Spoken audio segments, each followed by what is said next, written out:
La croissance chinoise au plus bas depuis 2009, 6,5% au troisième trimestre en rythme annuel, un chiffre en deçà des attentes sur fond de guerre commerciale. Ce qui se passe, c'est que les responsables chinois semblent aujourd'hui totalement désemparés face à Donald Trump. C'est en tout cas l'analyse d'André Le Secrouc-Pietri, le fondateur du fonds A Capital, principal fonds d'investissement entre la France et la Chine. On a toujours eu, et on le voit bien quand on discute avec des patrons de grands groupes ou des entrepreneurs qui vont en Chine, qu'il y a toujours eu cette admiration par rapport à une Chine qui avait un coup d'avance.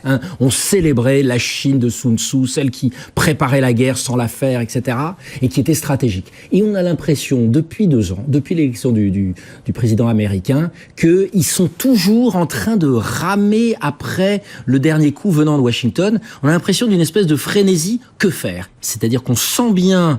Vous voyez, je discutais avec un des patrons, ils ont un système assez étonnant, c'est ce grand équipementier télécom qui est Huawei. Ils ont 3 patrons tournants.